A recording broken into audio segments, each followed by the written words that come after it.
murakoze mwiriwe neza. Turabasuje inshuti bavandimwe mudukurikira ku mbuga nkoranyambaga za Sayora Nyarugenge, abakunzi b'ibyigisho biyobora abakuze kwiga Bibiliya. Turabasuje ngo ubuntu bw'Umwami Yesu bane namwe. Amen. Tugarutse rero muri bya byigisho babyukurikirane, tugeze ku cyigisho cya 11 kivuga ibinyoma byo mu minsi y'imperuka. Nge tugiye kubana, amazina Ndamyibera Faustin, nkaba ndi kumwe na mushiki wanjye. Reka musabe nawe yabibwire anadusengere dutangire. Murakoze cyane. Nanjye nitwa Grace Abimana. Mureke twicire gufi dusenge. Uwiteka Mana yacu ikomeye, tugushimiye ko uri Imana yuje urukundo ndetse n'imbabazi, izina ryawe rihabwa icyubahiro. Tugushimiye yuko ukomeza kubana natwe ukaturinda, ndetse by'umwihariko tugushimiye kubw'uyu mwanya waduteguriye kugira ngo tujye dufataniriza hamwe kwiga ibyigisho byiza warateguriye, izina ryawe rihabwa icyubahiro. Ndakwinginze Data kugira ngo weze imitima yacu, ko twe ubwacu tugiye kuvuga turi abanyabyaha, ariko kandi utwuzuze Mwuka wawe wera, ndetse n'abakurikiranye iki cyigisho bose nyagora ku ngoma tubasabira umugisha kugira ngo Mwuka wawe wera ataye mu mitima yacu twese, kugira ngo amagambo tugiye kwigira hamwe adufashe, kandi Mwami turusheho gusobanukirwa ubushake bwawe ndetse n'ijambo ryawe, turusheho kwitegura ubwami bwawe buri hafi. Bari natwe kugeza ku musozo, turahimbaza izina ryawe, muze twizeye mu izina rya Yesu. Amen. Murakoze. Nk'uko twabivuze, ni icyigisho cya 11 kivuga ngo ibinyoma byo mu minsi y'imperuka. Icyo kwibukwa kiravuga ngo kandi ibyo si gitangaza, kuko na Satani ubwe yihindura nka marayika w'umucyo. Nuko rero ubwo bimeze bityo, ntibyaba igitangaza kugira ngo abakozi be nabo bigire nk'abakozi bagabura ibyo gukiranuka. Iherezo ryabo rizahwana n'imirimo yabo. Icyo kwibuka kiboneka mu rwa kabiri rw'Abakorinto igice cya 11 murongo wa 14 na 15. Batangiye batubwira icyo kwibukwa cyiza kitubwira ko bidatangaje kubona Satani yihindura nka marayika w'umucyo, ariko kandi ntabwo ari we gusa, ahubwo n'abakozi be bashobora kwihindura nk'abagabura ibyo gukiranuka. Rero ibi binyoma byo mu minsi y'imperuka batangiye batubwira Satani n'ubundi niwe tangiriro ry'ibinyoma. Muri ingingo yo ku isabato nimugoroba batangiye tubwira ngo isi yacu ya none yabaye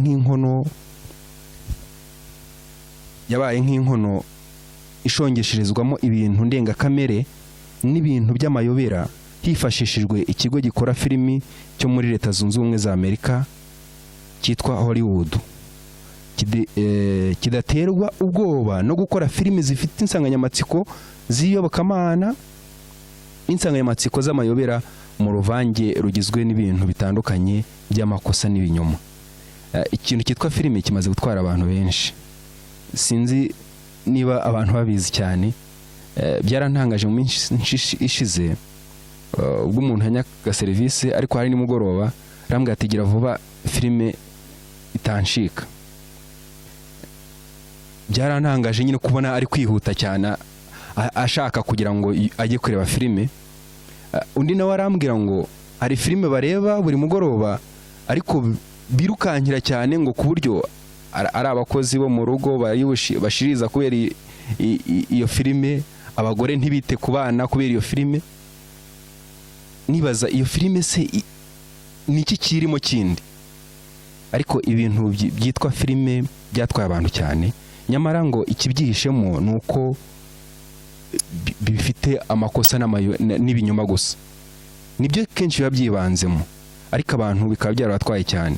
Ikinyoma rero cya kera cyo gupfa ntimuzapfa, aricyo Satani yahereyeho ashuka Eva, n'ubu ngubu cyamaze kuba gikwira. N'ubu abantu benshi ntago bemera ko ubugingo bupfa. Cyanatumye handikwa ibitabo byinshi byasomwe n'abantu benshi, kandi gituma hakorwa na filime zarebwe n'abantu benshi mu myaka yashize, ndetse gituma habaho n'amakinamico n'imikino y'amashusho yakunzwe n'abantu benshi. Ntashidikanya turi mu isi yahindanijwe na Satani kandi dukururwa nayo. Satani ashobora kugaragara mu buryo bwinshi butandukanye kandi rimwe na rimwe ashobora kuza yihishe mu bumenyi bwa siyansi. Nk'uko dukomeza kubibona, Satani akora mu buryo bwinshi butangaje. Iyo adashoboye kwivanga muri ibyo bya filime ngo abantu batwarwe nabyo, ashobora gukoresha ubuhanga bwa siyansi abantu bakabyemera muri ubwo buryo. Iyo atabishoboye, n'ubundi akoresha ubundi buryo bwinshi abantu badashobora gusobanukirwa badasomye kandi ngo basenge bige Bibiliya bashimikiriye. Rero ikigeretse kuri ibyo, kuri iyi ngingo ku Isabato nimugoroba, bakomeje bavuga ngo kimwe mu binyoma bikomeye ni icyavuzwe mu bushakashatsi bwiswe ibibera hafi y'urupfu. Mu Cyongereza bavuze ngo near death experiences. Abantu batekereza ko hari ubundi buzima nyuma y'uko abantu bapfuye. Ndetse aha bavuze ko hari abapfuye bazutse bakavuga inkuru zerekeranye n'ubuzima bukomeza kubaho nyuma yo gupfa, batangaza mu makuru. Ariko mu by'ukuri icyo Bibiliya itubwira gitandukanye n'icyo. Abantu benshi bizeye ko ibyo bikorwa ari igihamya kigaragaza ko ubugingo bw'umuntu budapfa. Ariko ntago rwose icyo Bibiliya itubwira ntabwo kigendanye no kugupfa no kudapfa k'ubugingo, nk'uko ahubwo Bibiliya itubwira yuko ubushukanyi buzaza mu minsi iheruka.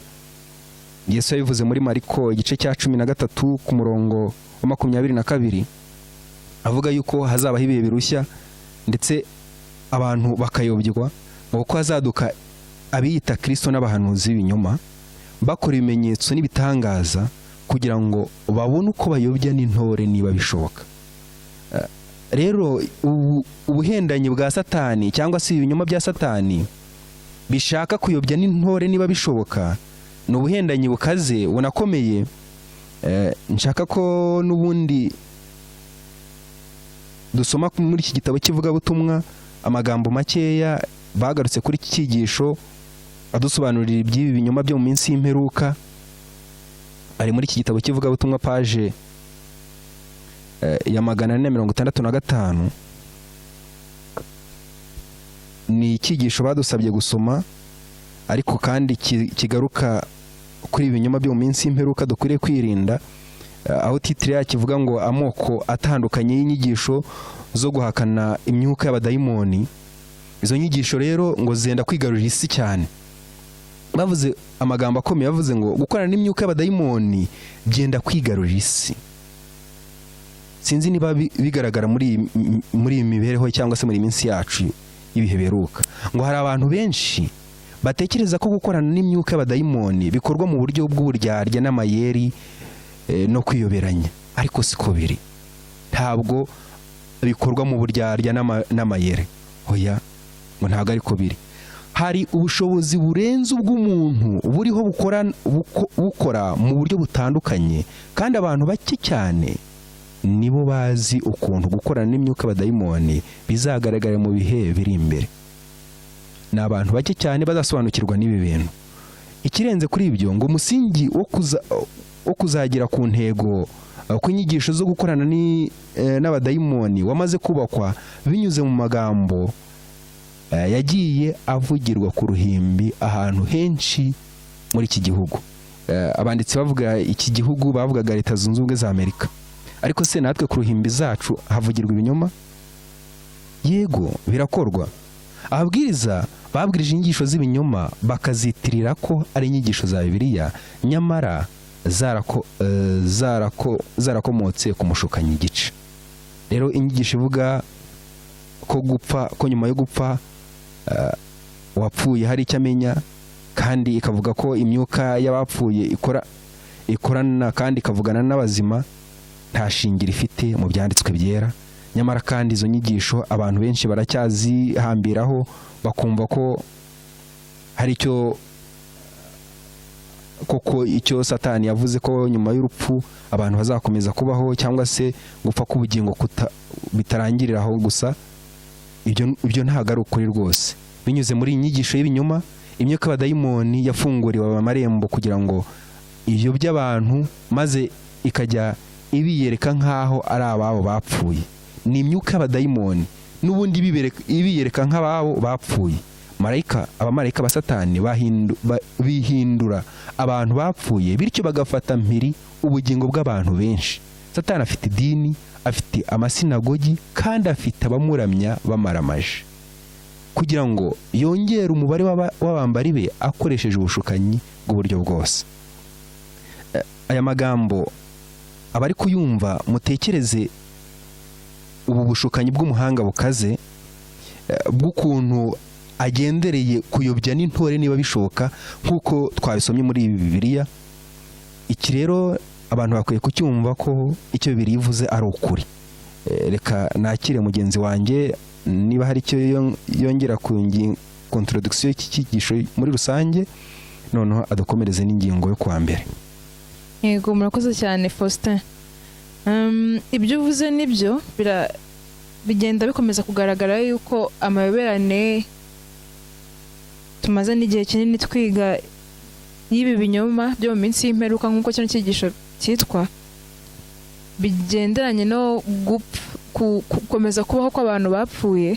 Ni ikintu gikomeza kugenda cyiyongeranya. Ubona ko ni ikintu gikomeye cyane, kandi nk'uko babivuze ndetse nk'uko babikomojeho, Satani akomeza akoresha inzira zose afite nk'uko ijambo ry'Imana ribivuga. Yamanukiye isi afite umujinya, ndetse kandi arazerera ngo yivuga nk'intare. Rero umugambi we nyamukuru ni ukugira ngo uburyo bwose bushoboka abe yagusha umuntu, kubera ko azi ko asigarana igihe gito nk'uko ijambo ry'Imana ribivuga. Rero nk'uko icyigisho maze kudusubiramo cyangwa se ingingo yo ku isabato nimugoroba imaze kubivugaho, akoresha inzira iyo ari yo yose ishoboka. Watangiye uvuga ku by'amafilme. Ubundi mu musanzwe si igitangaza ko abantu birukira filme, bimaze kuba ibintu bimenyerewe, ariko noneho nicyo baba bagiye gukura muri ayo mafilme. Usanga ko ibi bintu koko byagiye byinjizwa ahantu hose, nk'uko babivuze. Urabicikira muri filme uvuga uti simbireba, ariko ntabwo uri bwange kujya ku ishuri. Urabicikira mu mashuri uvuga uti ntabwo mbijyamo, ariko hari ibiganiro uri bujyemo ugasanga nibyo byerekejeho. Kandi akenshi burya n'ibiganiro cyangwa se ibintu dukunda kwerekezaho imitima yacu bijya biduhindura. Rero ni icyerekana uburyo Satani mu mbaraga ze nyinshi akomeza ashaka uburyo bwari bwose yagushamo umuntu, ari nabyo tugiye gukomeza tureba ku ngingo yo kuwa mbere. Ingingo yo kuwa mbere ifite umutwe uvuga ngo kujya mu mwuka. Ni ingingo nayo ikomeye, irimo isobanura ibintu bikomeye. Akenshi iyo tuvuze kujya mu mwuka, ikintu cyoroshye cyane nuko umuntu atekereza ko iyo umuntu agiye mu mwuka ari kwa kundi afite, ubona ko aba yagize izindi mbaraga, wenda se akavuga andi magambo atari asanzwe avuga, ku buryo ubona ko atari umuntu usanzwe. Ariko kujya mu mwuka mu by'ukuri ni iki? Kino cyigisho hari amagambo batangiye bavuga basobanura icyo kujya mu mwuka ari cyo. Bari bashingiye ku buryo abantu babifata muri iyi minsi, ndetse no kujya mu mwuka kundi turaza kubyumva. Baravuze ngo ijambo kujya mu mwuka rifite ubusobanuro butoroshye bukuyemo ibitekerezo byinshi bitandukanye. Abantu iyo uvuze kujya mu mwuka, buri wese ashobora kubyumva mu buryo bwe. Ngo mu cyerekezo cy'imyemerere, iri jambo risobanura ubumwe hagati y'umuntu n'Imana, cyangwa ikindi kintu gifite ubushobozi mu bya mwuka, cyangwa mu kindi cyerekezo. Ibi bigaragaza uburyo bwo gusenga bw'amatorero amwe n'amwe, kuko tuzi ko hari nk'amatorero bashobora kuvuga bati twe tujya mu mwuka, kandi ukaba utanabemeza ko wowe ujyamo niba udakora nk'ibyo bakora. Icyo ni ikintu gisanzwe cyane. Ngo iki gikorwa gishobora guhindura isura kandi kigakoranwa ubukana butandukanye, ariko icyo kiba kigamije ni ugusimbuza ububasha bw'ijambo ry'Imana ryanditswe, ubunararibonye bakasimbuza ububasha bw'ijambo ry'Imana ryanditswe, bakabusimbuza ubunararibonye bw'umuntu ku giti cye. Ni ikintu gikomeye cyane kubona ko no mu cyo twita kujya mu mwuka, akenshi kujya mu mwuka ubundi kwakabaye ari uburyo bwo gusabana n'Imana, kuko nimba ijambo ry'Imana rivuga ko ubwayo Imana ari umwuka, byibura kujya mu mwuka byakabaye bisobanura ko ugiye kugira umusabano ukomeye n'Imana. Ariko kubona ko ari kimwe mu bikoresho bikomeye umwanzi nawe ari gukoresha kugira ngo abe yabibye umuntu, ngo asimbuze ubunararibonye bw'umuntu ijambo ry'Imana, ni ikintu gikomeye cyane. Aha twihuse muri iyi ngingo, baduhaye isomo ryo gusoma iryo dusanga muri Matayo mu gice cya 7 umurongo 21 kugeza 27. Wenda abantu baza kuwusoma tukihuta, ariko icyo context irimo aho ngaho muri iriya somo raduhaye muri Matayo igice cya 7 umurongo 21 kugeza 27, harimo ibintu bikomeye cyane, amagambo akomeye cyane ashobora gusobanura kujya mu mwuka icyo ari cyo, cyangwa se muri make umuntu ufite umwuka w'Imana ninde, umuntu udafite umwuka w'Imana ninde. Harimo amagambo ashobora kubisobanura. Urugero, iyo dusomye muri iriya somo ryo muri Matayo igice cya 7:21 kugeza 27, batangira batwereka uburyo hari abantu bazajya nitugera mu ijuru, abantu bamwe bazajya bavuga se mwami ko twakoraga ibintu mu izina ryawe, natwe tugakora ibi mu izina ryawe, twakizaga indwara, twarabwirizaga abantu bagafashwa, twakoraga ibi mwami, kubera iki utatwemereye kwinjira mu bwami bwawe. Ni ikintu gikomeye cyane. Ariko se koko ibyo bintu nibyo koko babikoraga mu izina rya Yesu, cyangwa se koko izo ndwara barazikizaga koko zigakira, abantu bagakira? Kandi se koko babaga bafite umwuka w'Imana? Kuko niba Yesu akiri mu isi, imbaraga yamukoreshaga n'ubundi ari imbaraga ya se, yari afite mwuka muri we, akaba yakizaga indwara, kandi koko n'abantu bagakiza indwara. Ese koko Yesu imbaraga ya mwuka yabakoreshaga, none kuki birangiye batemerewe kwinjira mu bwami bw'Imana? Ni ikibazo umuntu ashobora kwibaza.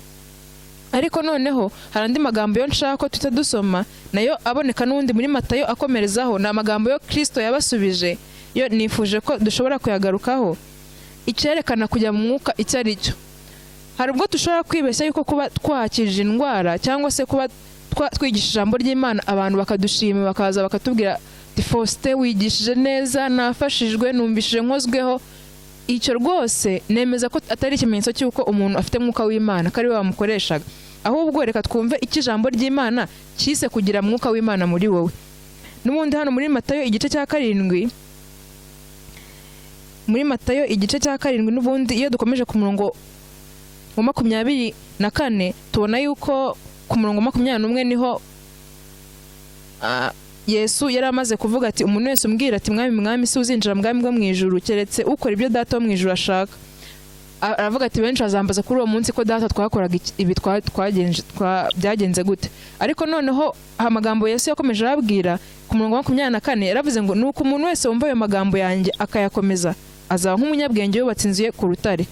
Imvura iragwa, imivu iratemba, umuyaga urahuha, byose byikubita kuri iyo nzu ntiyagwa, kuko yari ishinzwe ku rutare. Bakomeza bavuga ngo kandi umuntu wese wumva ayo magambo yanjye ntayakomeze azaba ari nk'umupfapfa wubatse inzu ye ku musenyi. Imvura iragwa, imivu iratemba, umuyaga urahuha, byose byikubita kuri iyo nzu iragwa, kandi kugwa kwayo kwabaye kunini. Aya ni amagambo Yesu yabasubije bamaze kumubaza impamvu bazaba batemerewe kwinjira mu bwami bw'ijuru nyamara bakoraga ibintu byitirwa ko bikozwe mu izina rye. None abantu bafite umwuka w'Imana tugereranyije uko Kristo yabasubije, ni abantu bameze gute? Kristo yavuze ngo ni abantu bumva amagambo ye bakayakomeza. Ibirenze ibyo ntabwo mpamya ko harimo umwuka w'Imana, kubera ko niyo dukomeje hari irindi somo naryo ikintu cyerekana ko kugira umwuka w'Imana ntabwo nk'uko twabibonye dutangira kwiga kino cyigisho, batangiye batubwira yuko ngo kujya mu mwuka abantu benshi ngo babifata mu buryo butandukanye, cyangwa se ngo bigira ubukana butandukanye. Hari umuntu uwijyamo akumva ko niba atumvise hari ikintu kimushika, atumvise hari indi mbaraga iri gukorera muri we, akumva ntago afite umwuka w'Imana. Ariko hari amagambo yantangaje aboneka mu Bakorinto, aboneka mu rwa mbere rw'Abakorinto mu gice cya 7, ni amagambo avuga ngo ibyerekeye ishyingirwa. Ntago tujye kwiga ibyerekeye ishyingirwa, ariko muri make basobanuye uburyo Pawulo yarimo abwira Abakorinto ibyerekeranye ishyingirwa, avuga ati uburyo udakwiriye gusenda umugore wawe niba ari nta kibi yakoze, avuga uburyo mukwiriye kubana. Kandi ubona ko hariya ibyo yababwiye mu by'ukuri nta hantu bitandukanye n'iby'ijambo ry'Imana risaba, kandi nta yindi mbaraga cyangwa se nta bindi bimenyetso yabakoreraga kugira ngo babone ko afite umwuka w'Imana. Ariko igitangaje ku murongo wa nyuma wa kino gice cya 7 kaduhere kwa 39 baravuze ngo umugore ahamirwa ku mugabo we akiriho, ariko iyo umugabo apfuye nta kimubuza gucyurwa n'uwo ashaka. Icyakora iyo ari uri mu mwami wacu, ariko naguma uko mumbabarire, ariko naguma uko ari niho azarushaho guhirwa. Uko niko nibwira ku bwanjye, kandi ngira ngo nanjye mfite umwuka w'Imana. Ese Pawulo koko yari afite umwuka w'Imana? Pawulo yari afite umwuka w'Imana, ariko kuba yari afite umwuka w'Imana ntabwo byari bivuze ko akwiriye gukora ibimenyetso bitandukanye kugira ngo abantu bemere ko afite umwuka w'Imana. Ahubwo kuba yari yarumvisha amagambo y'Uwiteka akayakomeza akaba muri we, icyo cyatumaga ashobora guhamya yuko afite mwuka w'Imana. Rero ikintu dukora muri ino ngingo gikomeye, hari amagambo bavuze ngo muri iyi si ya Gikristo hari icyifuzo gikomeye cyo gutesha agaciro akamaro k'inyigisho za Bibiliya, abantu bakazibona nk'urusaku rurambiranye rw'iyobokamana ritakijyanye n'igihe, ijambo ry'Imana. Bivuze ngo barashaka ibindi nyine bitari ijambo ry'Imana. Ngo muri iki gikorwa inyigisho za Gikristo zisimbuzwa kujya impaka z'ibya Kristo. Urugero bakavuga ko bimwe mu nkuru zivuga muri Bibiliya cyangwa iz'idini nkuru zitari ukuri uko Yesu nk'uko zitari ukuri kuko Yesu nk'uko bamubona atari kwemera ko izi nkuru ziba nk'uko zanditswe, kubera ko bidahwanye n'ubushake bwabo. Ntago Yesu ubwe ashobora kwemera ko ibyo bintu biba nk'uko bari kubivuga. Ngo amarangamutima y'umuntu ku giti cye n'ibimuyobera bikarangira ari byo bibaye bigenderwaho mu gusobanura ibyanditswe byera, nk'uko cya kindi twabonye Satani nicyo cyifuzo cye, arifuza ko abantu batangira gukoresha ibitekerezo byabo basobanura ijambo ry'Imana. Ariko amagambo nshaka gusoherezaho ni ku gika cya nyuma, aravuze ngo abibwira ko icyo bizera icyo ari cyo cyose mu mahame ntacyo gitwaye mu gihe cyose bizera Yesu Kristo, ngo baba bari ku mpanga y'akaga. Aya niyo magambo akomeye. Burya abantu hari n'igihe tujya twishuka twavuga tuti, njya numva abantu benshi tujya dukunda kubivuga, bavuga bati ariko nubwo tugifite ibintu byinshi dutandukanye, hari icyambere nuko twizera Imana, twese twizera Imana imwe. Ariko Imana imwe twizera ishobora kudutegeka gukora ibintu bitandukanye ni iyihe Mana? Bamwe baravuga ngo icyo twaba twizera icyo ari cyo cyose, ngo icyo twaba dukora icyo ari cyo cyose mu mahame ngo ntacyo gitwaye mu gihe cyose twizera Yesu Kristo. Kuba yumva kwizera ni nko tuba tuguhinduye nk'ikindi kintu, kuba wumva ko muri wowe Kristo akurimo uba wumva ko bihagije. Nyamara ntekereza ko atari ko biri. Ngo abacamanza b'Abaroma bacira urubanza rwo gupfa umubare utagira ingano wa Protestanti, nubwo abo bacamanza bizeraga Yesu Kristo. Ngo abari barirukanye abadayimoni mu izina rya Kristo bari baramwizeye. Igitekerezo cyo kumva ko icyo umuntu yizera cyose ntacyo gitwaye ni kimwe mu bihendanye bukomeye Satani asindisha benshi. Kuko uribuka ko bari abacamanza cyangwa se n'abatambyi mu gihe cya Yesu bibwiraga yuko ari bo bantu bakomeye, ndetse no mu gitabo cyitwa Uwifuzwa ibihe byose bajya kubisobanura ngo bitegereza Yesu igihe Yesu yari atangiye gukura, atangiye kujya yiga biriya byigisho, ndetse n'igihe yagiye i Yerusalemu abatambyi bakumva amagambo amuturuka mu kanwa, batangiye kwibaza uyu nguyu yabikwiye ngo atigiye ngo mu mashuri y'abana b'abahanuzi yacu, bakumva yuko ari bafite kwizera. Ariko se mu by'ukuri si bo babaye aba mbere mu kugambanira Kristo? Ni ikintu kigaragaza ko ntabwo dukwiriye kugendera ku myizerere yacu, ahubwo tureke ijambo ry'Imana rituyobore. Nibitagenda gutyo inyigisho izo ari zo zose z'ibinyoma zajya zidutembana. Sinzi ko hari icyo ufite wongeraho tugakomeza ku yindi ngingo yo kwa kabiri. Wenda ikintu nakongeraho nanjye ni amagambo yantangaje ari muri iki gitabo cyitwa Uwifuzwa ibihe byose, icyigisho cya 76 cyitwa Yuda. Ahari ubuhamya bwo muri Matayo igice cya 7 umurongo wa 21 kugeza 27, aho abantu babwiraga Yesu ati ese koko ko twahanuraga tugakora ibitangaza mu izina ryawe byagenze bite? Mu by'ukuri bakoraga ibitangaza mu izina rya Kristo kandi bigakoreka. Na Yuda ibintu byamubayeho, kansoma y'amagambo wenda tuyumviye. Muri we yumvise, Yuda n'ubundi bavuga, muri we yumvise anyuzwe n'imbaraga ya Kristo. Yabonye uburyo Kristo yigishaga, asanga amagambo ye asumba kure ayo yigeze yumva n'amatwi ye. Yakunze uwo mwigisha ukomeye maze yifuza kwibanira nawe. Yumvise yifuza guhinduka mu ngeso no mu myifatire, kandi yiringiraga kuzabishobozwa no kwibanira na Yesu. Yuda kugeza ahangaha yari afite icyifuzo cyiza. Ngo umukiza ntiyigeze asubizayo Yuda hoya rwose, yamwemereye kuba hamwe n'abandi bigishwa, ndetse ikirenze icyo ngicyo yamwemereye gukora umurimo w'ibwirizabutumwa. Na Yuda yabwirije ubutumwa bwiza. Ndetse si ibyo gusa, ngo yamuhaye ubushobozi bwo gukiza abarwayi no kwirukana abadayimoni. Nibyo waruzi ko Yuda yabikoze? Yakije abarwayi ndetse anakora abadayimoni abakora mu bantu. Ibyo ni ibitangaza Yuda yakoze. Ariko ikibabaje, ariko Yuda ntigeze agera ubwo yiyegurira Kristo by'ukuri. Ntabwo yigeze aca ukubiri no gukunda iby'isi ndetse n'amafaranga. Yemeye umwana wo kuba yemeye umwanya wo kuba igisonga cya Kristo, ariko ntiyemera guhindurwa n'imbaraga y'Imana. Yibwiye ko akwiriye kugumana umutimanama we maze agumana ingeso yo kunenga no kutanyurwa n'ibikorwa byabo bari kumwe. Mu by'ukuri iki ni igihamya cy'uko niba Yuda yari umwigisha wa Kristo agahabwa ubushobozi agakora ibitangaza, ariko ntiyemere kwiyegurira imbaraga ya Kristo, n'ubundi ibi bizakora kuri benshi bibwira ko ari abavugabutumwa, ari abakozi b'Imana, ndetse bakora ibitangaza mu izina rya Yesu, ariko uko kuri ndi kuri muri bo. Reka rero dukomeze n'ingingo yo kwa kabiri ivuga ngo ibera mu ntekerezo z'umuntu uri hafi kunogoka. Ibi bintu bibera muri izi ntekerezo nibyo bagiye kutubwira.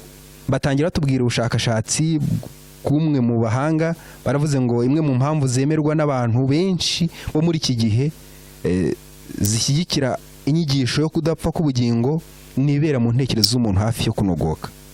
Ariko ibi ngibi nibyo abasiyantifike bakoze, nibyo abantu bakoze ubushakashatsi bakabivugaho, ngo mu gitabo kivuga ibyerekeye ibibaho nyuma y'ubu buzima cyitwa Life After Life, cyanditswe n'uyu mugabo bita Raymond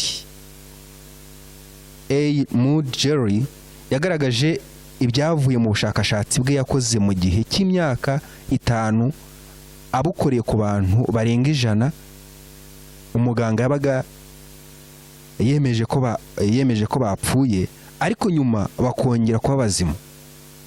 Ese umuganga ni umuntu? Umuganga ni umuntu. Yego. Nashobora kwibeshya. Yego. Ubushakashatsi yabukoreye kuri abantu ngo barenga 100. Aba bantu bakoreyeho ubushakashatsi bavuze ko mbere y'uko bongera kuba bazima babonaga umuntu ufite urukundo n'urugwiro. Ibi rero byaje gufatwa nk'igihamya kigaragaza ko umuntu akomeza kubaho nyuma yo gupfa. Mu myaka myinshi ishize handitswe ibitabo byinshi bimeze nk'ibyo byamamaza icyo gitekerezo nk'icyo.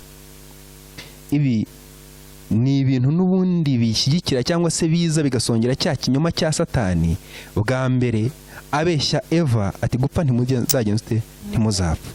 Cyakomeje kuba urukurikirane. Nyamara inkuru dusoma muri Bibiliya, yaba iyo dusanga mu gitabo cy'Abami, igitabo cya mbere cy'Abami mu gice cya 17, ndetse n'iyo dusanga mu gitabo cya kabiri cy'Abami igice cya 4, ibi ni byabaye mbere, aho Eliya umuhanuzi Eliya yazuye umwana w'umupfakazi Serifati, ndetse na Elisa nawe akazura umwana w'umushinemukazi. Aba bose bakoze ibitangaza, ariko nta buhamya haba mu mwuka w'abantu uzaba no muri Bibiliya buvuga ko hari ikintu bigeze batangaza. Ndetse na nyuma yaho habaye ibitangaza na Yesu ahari. Yesu yakoze akazura abantu. Muri Yohana, kamanze muri Mariko igice cya 5 kuri 40 ku murongo wa 41 kugeza 43 havuga uburyo Yesu yazuye umwana wa Yayiro, nawe yari yapfuye. Ariko naho nta kintu batubwira cyuko hari igihamya kindi yagaragaje. Abo bose yabazuraga bapfuye akabazura.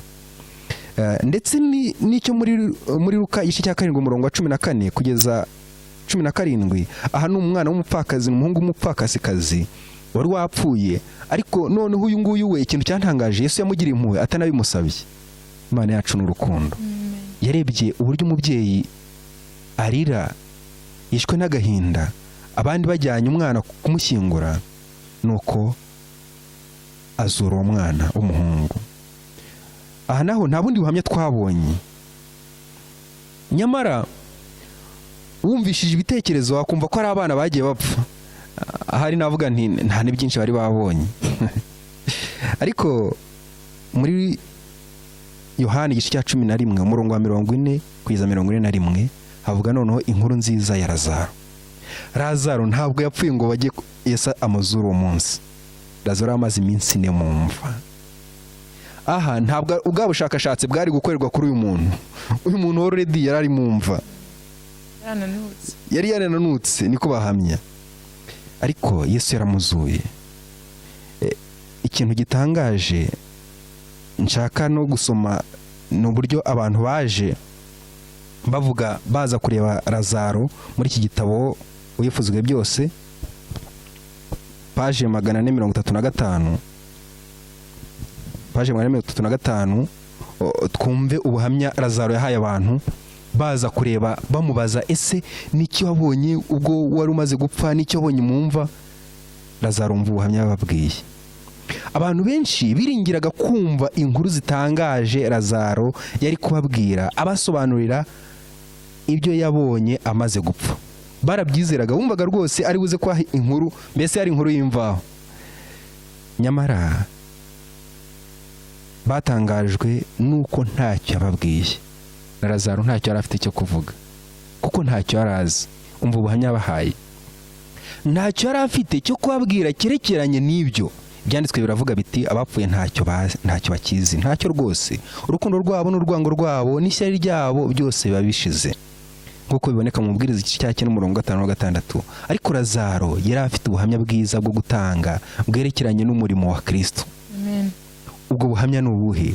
Yari yarazuwe kugira ngo atange ubwo buhamya afite imbaraga ndetse n'ibyiringiro byinshi. Yavuze ko Yesu ari umwana w'Imana. Amen. Nubwo buhamya icyo yabonye nuko yabonye yazutse kandi akazuka azuwe na Yesu Kristo. Ubwo ni buhamya Lazaro yari afite. Aha rero muri ibi bibera mu ntekerezo z'umuntu hafi yo gupfa, ahari ibintu bishobora guterwa n'ibintu batubwiye bigira kuri 2. Hari bavuze ngo bishobora guterwa n'izi mpamvu 2. Kubona ibintu bitariho bitewe no gutakaza ubwenge gutewe n'imiterere ikabije y'ibyakubayeho. Iki ni gishobora gutuma hari icyo utangaza ko wabonye ariko mu by'ukuri umuntu nta nubwo yapfuye, sibyo? Cyangwa uburiganya bukomeye bwa Satani. Uburiganya bwa Satani bushobora kuba ari bwo mpamvu cyane kubera ko rimwe na rimwe abo bantu bavugaga ko bavuganye n'abavandimwe babo bapfuye. Mu by'ukuri ni uburiganya bwa Satani. Ntabwo rero ibyo tubona cyangwa se ibyo birivuga ntabwo rwose ari byo ngibyo, ariko bishobora kuba ari uruhurirane rw'izo mpamvu zombi kuko tumaze kuzisoma, kuko iki kinyoma kiganje ahantu henshi kandi kikaba cyemerwa n'abantu benshi cyane. Ni ngombwa ko dushikama ku nyigisho y'ijambo ry'Imana, kabone nubwo twaba dukikijwe n'inyigisho zihabanye n'ibyo Bibiliya yigisha. Icyo Bibiliya ivuga ni uko iyo umuntu apfuye byose babishize. Rero ni icyo dukwiriye kwemera nk'ukuri, nta kindi. Ndumva rero niba hari icyo wanyunganira Grace, wanyunganira ugakomeza n'ingingo yo kwa 3. Murakoze cyane. Iki cyigisho nacyo naragikunze cyane, gusa amagambo atangaje cyane cyangwa se amagambo nakunzemo cyane yari muri kino gika cyo hejuru kuri no page 89 aho bavuze ngo ibera mu ntekerezo z'umuntu uri hafi yo kunoka byose byatangajwe mu buvanganzo bwo muri iki gihe. N'abantu abaganga babaga baremeje ko bapfuye ariko bakaba batari bapfuye koko. Urumva kuba umuntu ataba yapfuye koko ushobora kumubaza yewe akagira n'ibyo akubwira kubera icyo ko ntiyapfuye nyine. Ariko mu by'ukuri ku muntu wapfuye we ijambo ry'Imana rivuga yuko nkuko maze kubisoma nta cyabazi. Ibi byo byose biba bishize, nta kintu yongera kumenya. Rero nkuko usoje usoma aya magambo nshaka gushimangira ngo ni ngombwa ko dushikama ku nyigisho y'ijambo ry'Imana, kabone nubwo twaba dukikijwe n'inyigisho zihabanye n'ibyo Bibiliya yigisha. Bishobora kubaho ko umuntu ashobora kwemeza ati nge ndabizi ko nari napfuye, ariko byonyine no kubimenya ko yari yapfuye ni ikibazo, kuko wapfuye ntabyamenye. Ariko rero nubwo umuntu yabikwemeza, kuko ibyo bishobora kubaho kuko imbaraga Satani irakora, ukaba warasomye ijambo ry'Imana, dukwiriye kwizera ko ijambo ry'Imana yavuze ari cyo cy'ukuri. Ingingo yo kwa 3 rero ivuga ngo kuvukira mu yindi shusho, ni ingingo nayo ikomeye, ntago ndayisomamo ibintu byinshi, gusa batangiye batubwira kuvukira mu yindi shusho. Bavuze yuko mu bitekerezo bimwe by'abantu hari abantu bavuga yuko iyo umuntu apfuye apfa ariko ngo akazongera kuvukira mu ishusho y'undi muntu. Ubwo iyo umwana avutse aba ari undi muntu warapfuye kera, ariko noneho akavuka nanone ariko akavuka afite ishusho nshyashya. Kandi ikintu cyantangaje ni uko usomye birambuye bakwereka yuko ari ibitekerezo bifitwe n'abantu benshi cyangwa se igitekerezo kiri rusange, ariko ni ikintu giteye ubwoba cyane.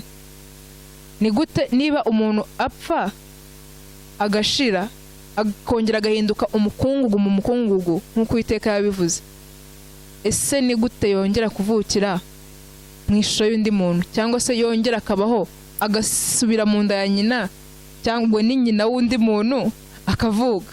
Ni ikintu gitangaje cyane. Ariko mu by'ukuri hari amasomo baduhaye, amasomo aboneka mu Baheburayo, amasomo aboneka mu Rwambere rwa Petero igice cya 3:18, nshaka ko tuyasoma ko niyo ashobora gutuma urwo rujijo rucika. Reka duhere mu gitabo cy'Abaheburayo. Ego kaduhere mu Baheburayo. Ni amagambo aboneka mu Baheburayo igice cya 9:25 kugeza 28. Ni amagambo avuga ngo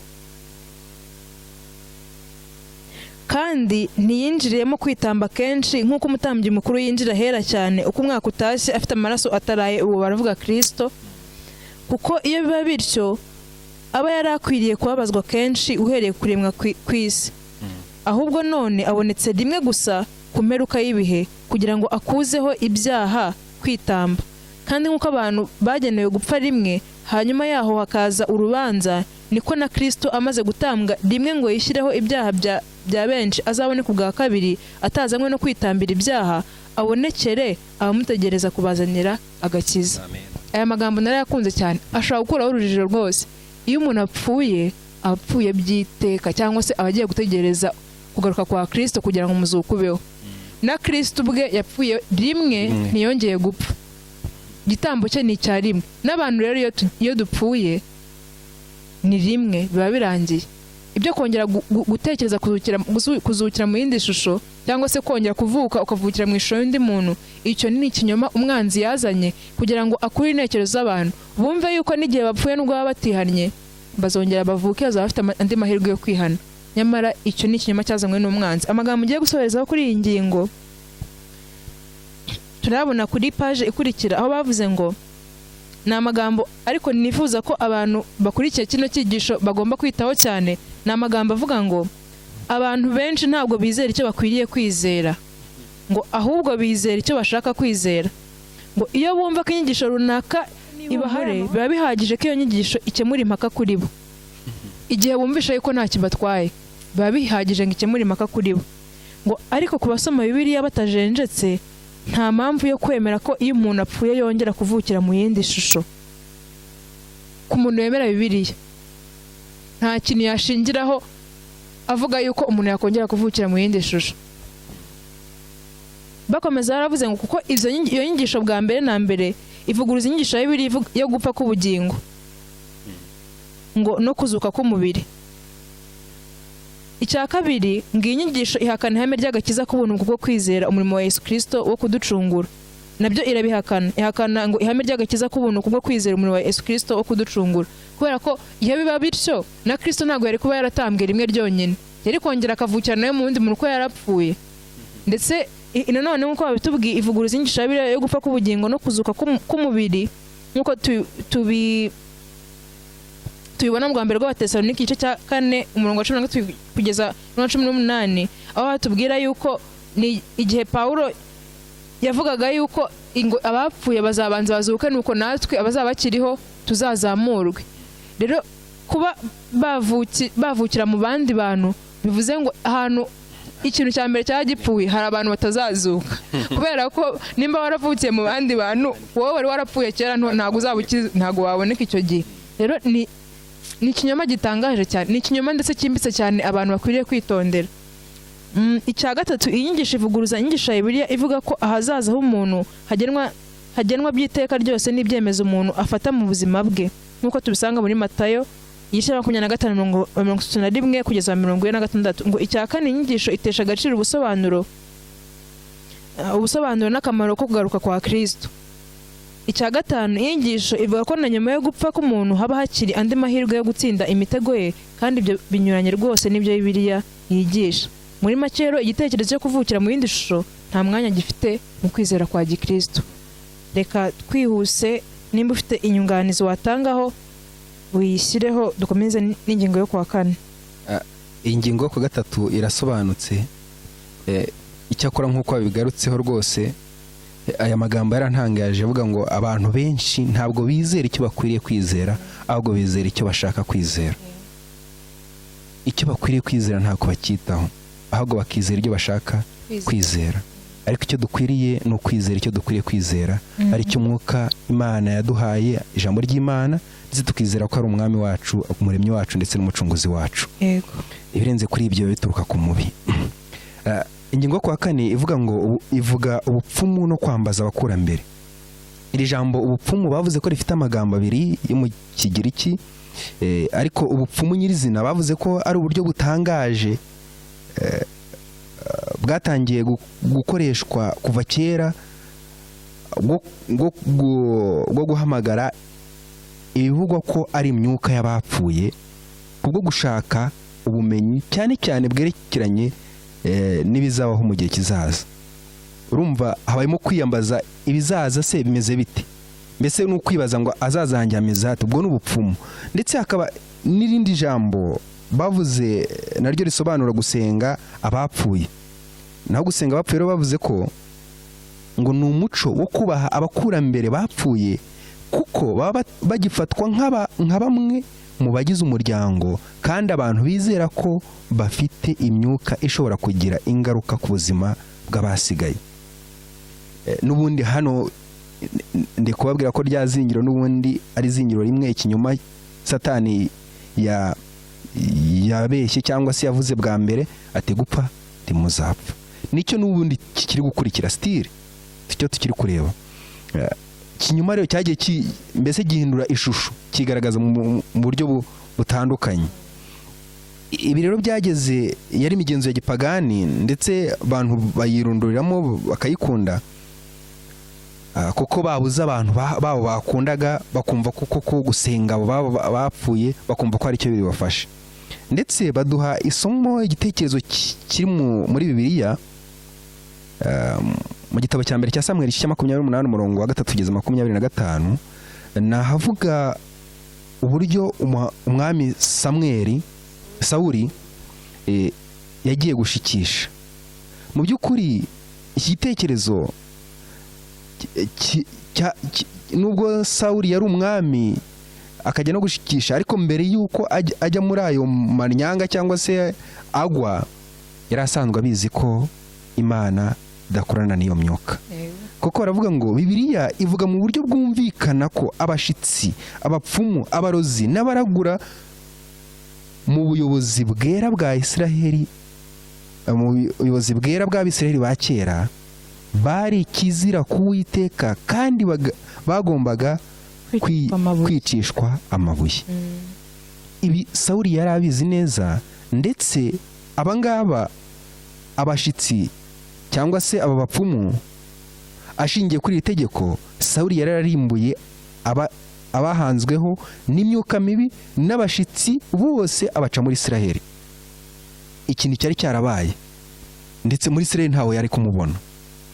Ariko ubwo umwuka w'Imana wari umaze kumuvaho, amaze kwangwa n'Imana, Sawuli ubwe yagiye gushaka mu midugudu y'i Kanani muri Endori, ajya gushikisha mu mupfumukazi. Yarasubiye inyuma cyane. Biratangaje kumva umwami wafashe iryo tegeko arizi mu mutwe, ndetse yarakoze iby'Imana imutegeka, abapfumu n'abashitsi bose abahanzweho n'imyuka y'abadayimoni cyangwa se n'imyuka mibi bose akabakora mu gihugu. Ariko ubu noneho nawe kubwo kwangwa n'Imana, kubwo kudakurikiza gahunda y'Imana, yaragiye gushaka umuhanurira. Iki gihe umuhanuzi Samweli yari yarapfuye, yamufashaga kumenya, mbese yamuhaga nk'inama ziturutse ku Uwiteka. Nuko Sawuli abura uwagisha inama, ko Samweli we yari yamaze gupfa, niko kujya gushaka gushikisha umupfumu. Mu gihe Sawuli yagendaga, yamugezeho, ariko umupfumu akimubona abona ko ari Sawuli n'ubundi, nubwo yari yihinduye.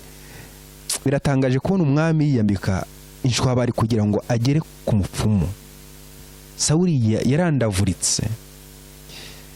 Umushitsikazi aramwemerera amubwira turashaka nde, ati ndashaka Samweli. Muri ya mbaraga ya Satani nk'uko ashobora kwigira marayika w'umucyo, yazuye Samweli. Yaramushitse, kambivuge muri ubwo buryo batabyumva nabi, yaramushitse.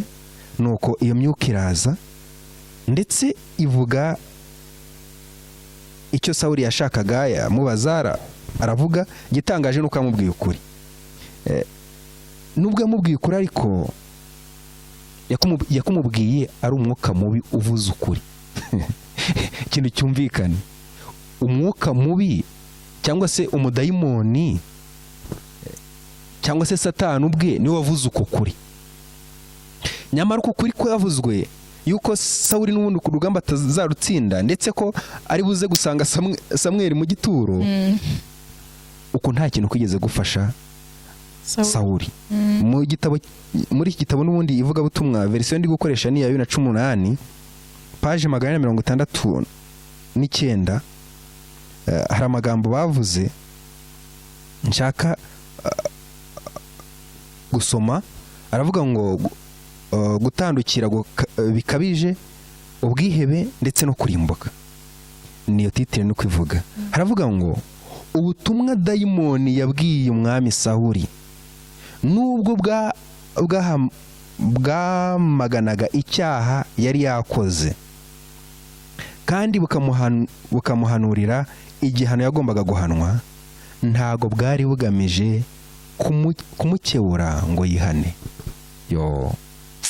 Nubwo bwari ukuri, nubwo bwamubwiraga n'igihano, ariko ntabwo bwari bugamije kumugarura nibura ngo yihane, ahubwo bwari bugamije kumutera kwiheba no kumwumvisha ko ibyo birangiye. Navuga ngo Sawuli yohindukira n'ubundi akihana, agapfa yihaniye nibura, ariko ubutumwa ntabwo bwari bwo kumwihanisha, ahubwo bwari bwo kumuhotora kugira ngo nibura ahubwo agwe mu ngabo nyine za Satani. Nubwo bimeze bityo, imigirire nk'iyo ituma umushukanyi agira ku mugambi we wo kujyana abantu mu irimbukiro akoresheje. Nubwo bimeze bityo, imigirire nk'iyo ituma umushukanyi agira ku mugambi wo kujyana abantu mu irimbukiro akoresheje ubucakura. Rero ubu bucakura Satani yakoresheje bwatumye Sawuli apfa atihannye kandi apfa arimbutse. Amagambo asoza yo muri iki cyigisho aravuga ngo mu gihe guhanura ibyerekeranye n'urupfu rwa Sawuli, uwo mwuka w'ibinyoma binyuze mu kuza mu ishusho ya Samweli gusa, yongeye kwemeza inyigisho idashyigikiwe na Bibiliya yo kudapfa k'ubugingo. Uko kuzuka k'uwo mwuka wa muri iyo shusho ya Samweli, ibi nabyo bihamya ko gupfa ntimuzapfa, ni rya zingiro n'ubundi y'ikinyoma cya Satani. Kudapfa k'ubugingo, icyo cyari ikinyoma gikomeye, kandi Sawuli nawe yashoboraga kuba yarazi neza ibyerekeranye n'iteka yari yaciriweho, kuyumvaga n'ubundi byarangiye. Nyuma y'ibinyejana 2, umuhanuzi Yesaya yaranditse ati, kandi nibabwira ngo nimushaka abashitsi mubashikishe, nimushake n'abapfumu banwigira bakongorera, mbese abantu ntibari bakwiriye gushaka Imana yabo akaba ariyo babaza? Hano hantu nashatse numvise hari n'ibindi twakongeraho. Yaravuze ngo mbese abantu ntibari bakwiriye gushaka Imana akaba ariyo babaza, nibabwira ngo mushake abapfumu. Ahari ubu ngubu tuvuze abapfumu abantu bashobora kutabyumva, ariko nabwo buriho nubwo atari byinshi, ariko ubupfumu busigaye ari ubukristo. Nge navuga ngo nibabwira ngo mugende mushake bishop, apotre, padiri, pasteri n'abandi bayobozi bakomeye mu by'idini, ngo mujye kubabaza iby'ahazaza, mbese abantu ntibari bakwiriye gushaka Imana akaba ariyo babaza? Kuko mu by'ukuri ntabwo dukwiriye gushaka umuntu uwo ari we wese. Bona nubwo hano bavuga iby'abapfumu n'abashitsi, ariko nta nubwo dukwiriye gushaka n'abantu buntu, ahubwo dukwiriye gushaka Imana. Mbese abantu ntibari bakwiriye gushaka Imana akaba ariyo babaza? Mbese iby'abazima byabazwa bapfuye? Oya rwose, musange amategeko y'Imana nibihamya, nibatavuga ibihwanye n'iryo jambo nta museke uzabatambikira.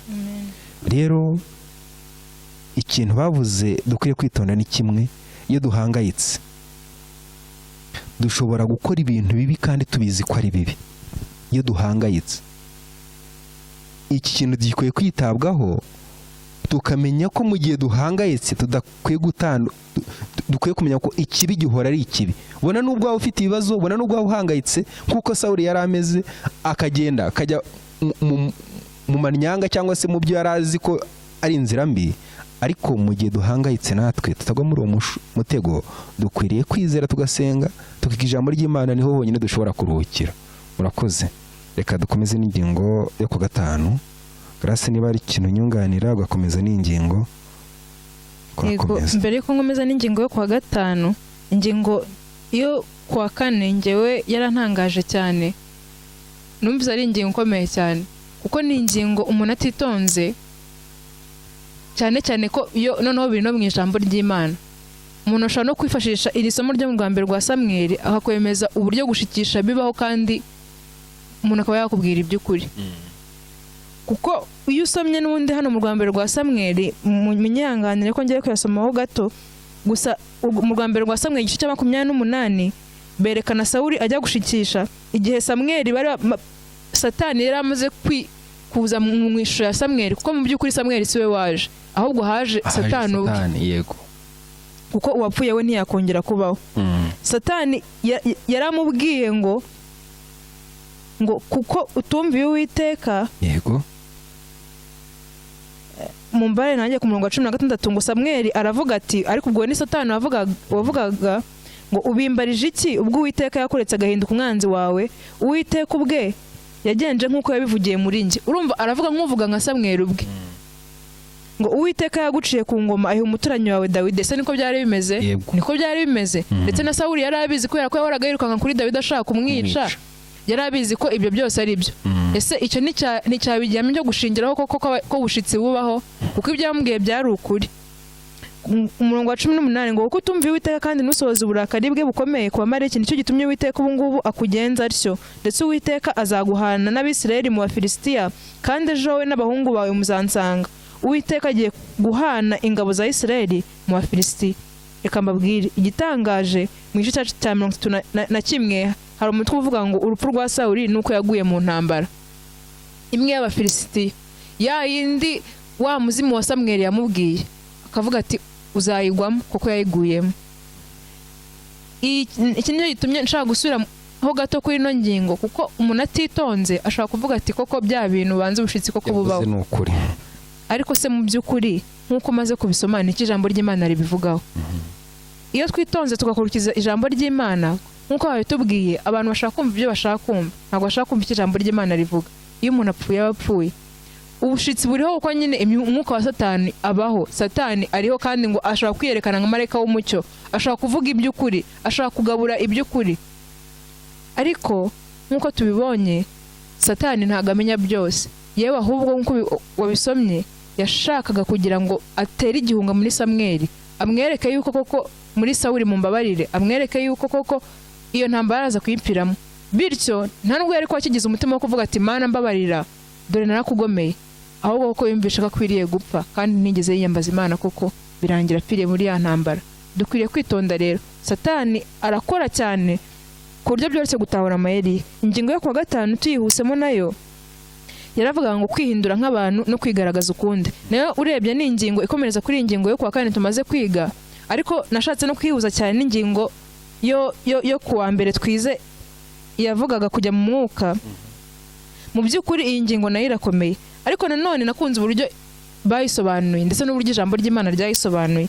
Ahangaha kwihindura nk'abantu no kwigaragaza ukundi batangiye batwereka uburyo Satani ashobora kwihindura mu ishusho y'undi muntu, nk'uko yihinduye n'undi mu ishusho yandi ya Samweli. Ngo umuntu akaza ukamubona ko ari umuntu wari uzi, ashobora kuza yambaye imyenda nk'iyo yari afite, ashobora kuza avuga ijwi nk'iryo yari afite. Niba njye Grace narapfuye nkagaruka ukabona ni Grace, ya misokoreze yanjye wari uzi, ya mivugire yanjye wari uzi, ukabansaba no kuririmba indirimbo uzi narinzi nkayikuririmbira. Satani afite amayeri akomeye cyane. baravuze ngo ibyo byose n'ubushukanyi Satani agenda n'ubuhendanye ndetse n'ubushukanyi Satani agenda akoresha. Ariko noneho ikintu gikomeye cyane impamvu nashatse kwihuza n'ingingo yo kuwa mbere n'ubundi ni bya bindi by'umwuka. Umuntu ashobora kwizera akavuga ati kuko wenda aje nk'uko twayibonye akavuga n'ibintu by'ukuri akagira ngo koko birimo umwuka w'Imana, ariko se mu by'ukuri bigenda gute kugira ngo icyo kintu kibeho? Iyo dusomye mu rwa kabiri rw'Abakorino umurongo wa 11 kugeza igice cya 11 mu mbabarire umurongo wa 14 kugeza wa 15, ayo nacyo kwibuka twari dufite muri kino cyumweru. Hari amagambo akomeye nifuza ko buri wese ukurikirana kino cyigisho yakitaho, kuko aya magambo urebye asobanura kino cyigisho cyose. Baravuze ngo kandi ibyo si igitangaza kuko na Satani ubwe yihindura nka marayika w'umucyo. Nuko rero ubwo bimeze bityo, aho niho nshaka ko tugiye gutinda, ngo ntibyaba igitangaza kugira ngo abakozi be nabo bigire nk'abakozi bagabura ibyo gukiranuka, iherezo ryabo rizahwana n'imirimo yabo. Duhereye ku ngingo yo kuwa mbere. Ingingo yo kuwa mbere twabonye ko hari abantu bizera ko ari mu mwuka nyamara badakoreshwa n'umwuka w'Imana, ari bo babandi bazabaza Kristo bati mbese ko twabwirizaga mu izina ryawe, ko twakoraga ibitangaza bigenze gute?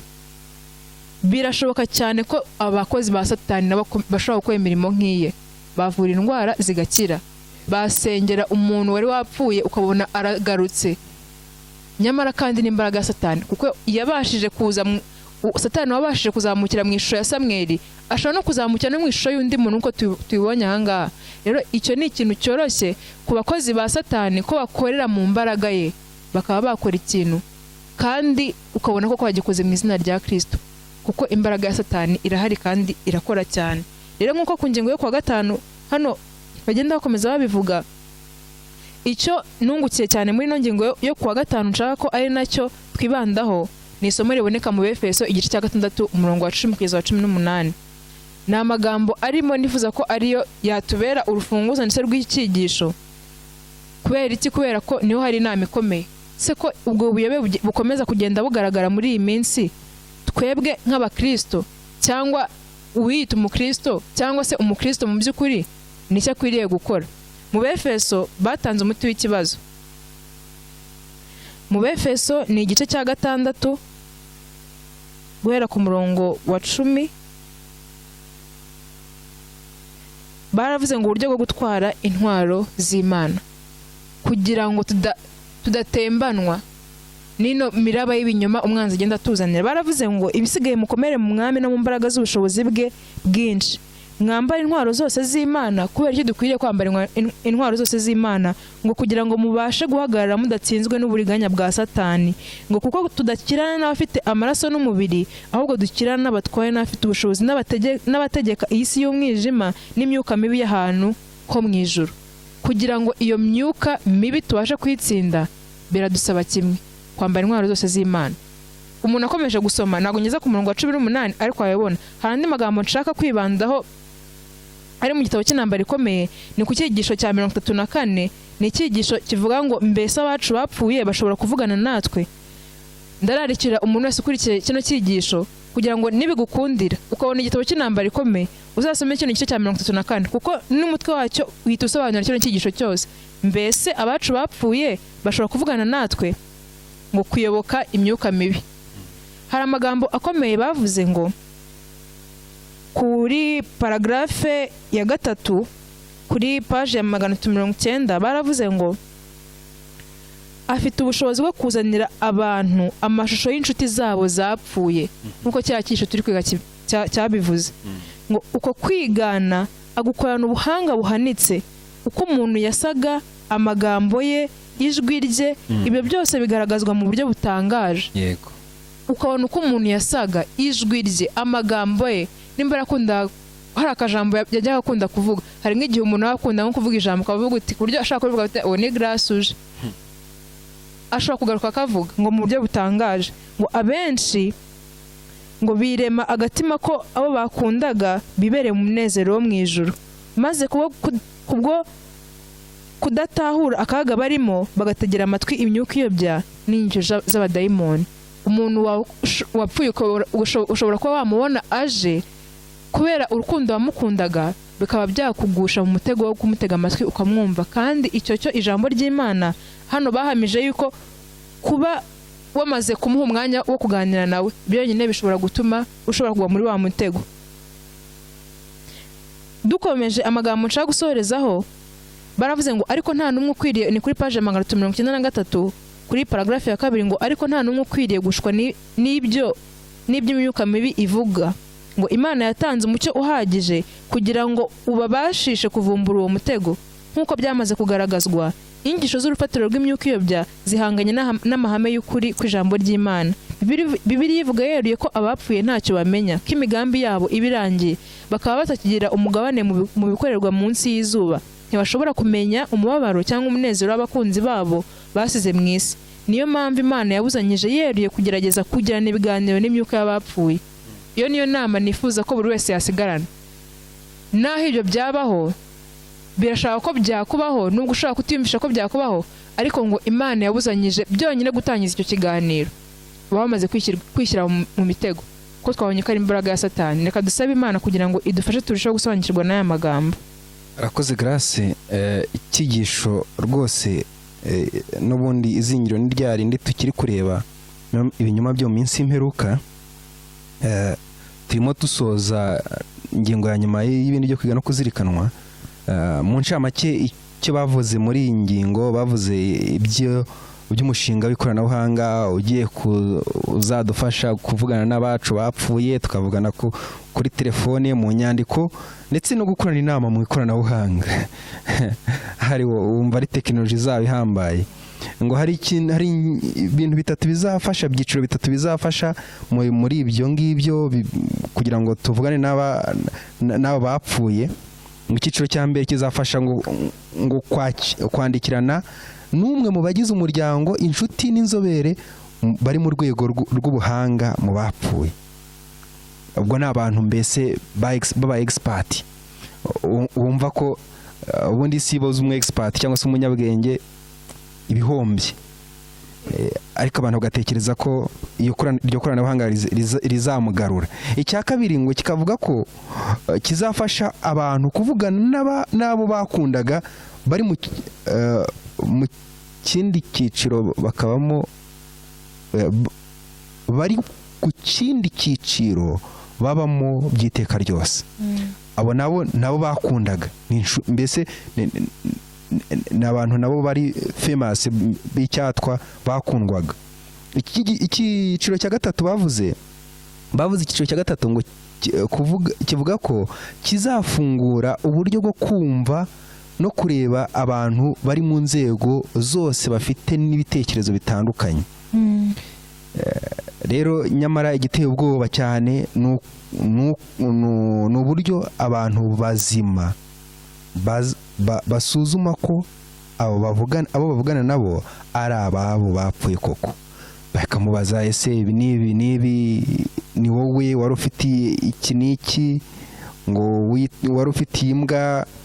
Mbese bigaragaza ko ari ibintu biri mu ikoranabuhanga, ariko tukumva ko harimo n'ubundi cya kinyoma ryazingiro n'ubundi yo kuvuga ngo gupfa ntimuzapfa.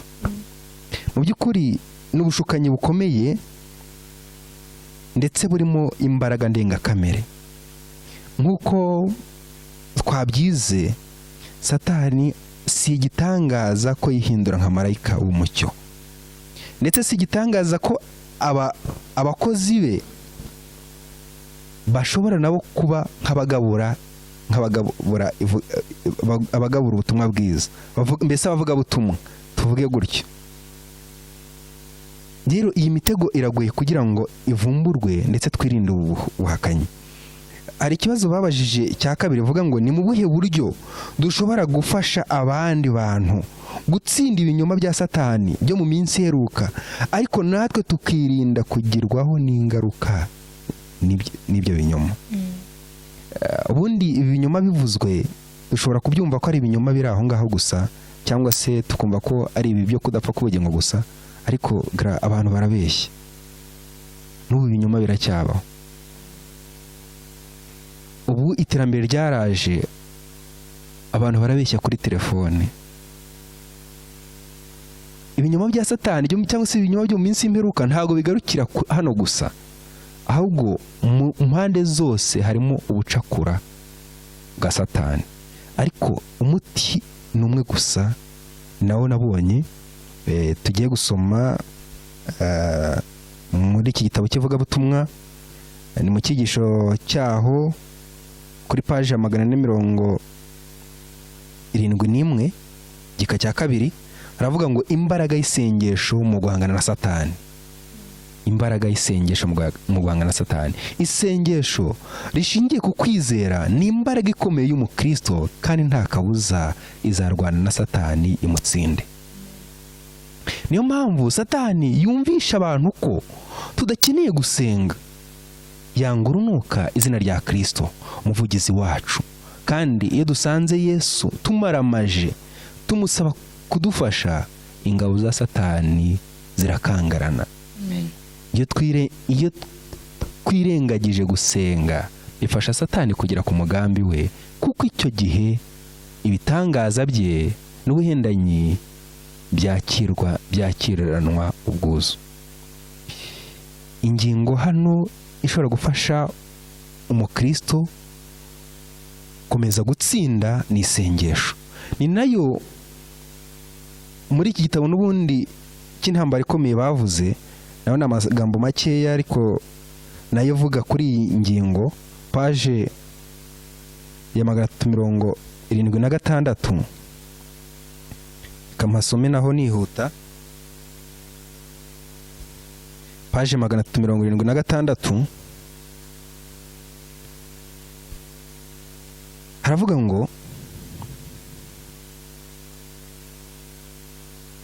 nta n'umwe washobora kubaho umunsi umwe cyangwa isaha imwe atasenze. Cyane cyane twinginge Uwiteka tumusaba ubwenge bwo gusobanukirwa ijambo rye. Muri ryo nimwo duhishurirwa imitego y'umushukanyi hamwe n'uburyo bwo kumutsinda. Imitego y'umushukanyi dushobora kuyibona gusa ari uko dusenze kandi tukiga ijambo ry'Imana. Satani n'umuhanga mu gukoresha ibyanditswe byera, aho ubusobanuro bwimbitse ku mirongo yizera ko yadusitaza. Kansubiremo aya magambo. Satani n'umuhanga mu gukoresha ibyanditswe byera, aho ubusobanuro yihimbiye ku mirongo yizera ko yadusitaza. Ariko ngo dukwiriye kwiga Bibiliya twicishe bugufi mu mitima, tutagira akanya na gato duhuga mu kwishingikiriza ku Mana. Nubwo dukwiriye guhora twirinda imitego ya Satani, dukwiriye gukomeza gusenga na kwizera tugira duti ntuduhane mu bitwoshye. Satani rero azi neza ko umunyantege nke wisunga Kristo arusha imbaraga igitero cy'ingabo z'umwijima, kandi azi ko mu gihe dusenze rwose dushyira ahagaragara igitero cye, bityo agatsindwa.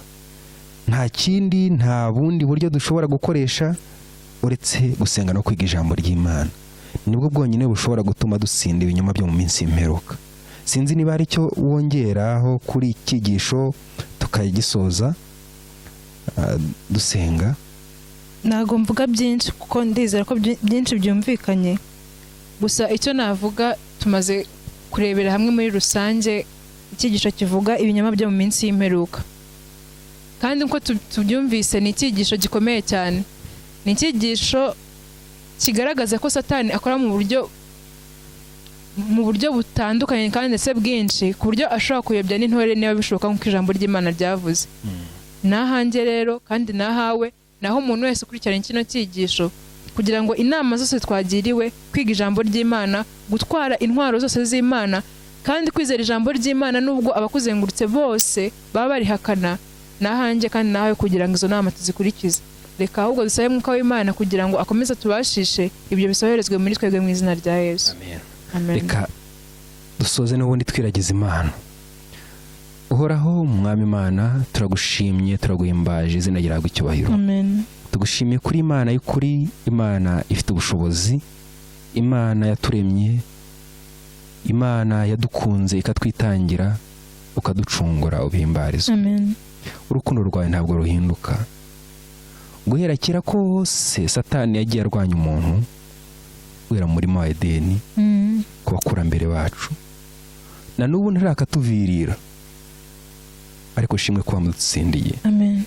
De kwakira imbaraga yawe kugira ngo duhishurirwe imitego y'umwa Satani, duhishurirwe ibinyoma bye mu minsi iheruka, bityo tukwiyambaze, kandi ko tumaze kwibona ngo mu gusenga no kwiga ijambo ryawe niho honyine dushobora gukura imbaraga. Reka rero uduhe imbaraga muri iki gihe giheruka zo gukunda ibihe byo gusenga, zo gukunda ibihe byo kwiga ijambo ryawe, kugira ngo tubonere imbaraga muri wowe.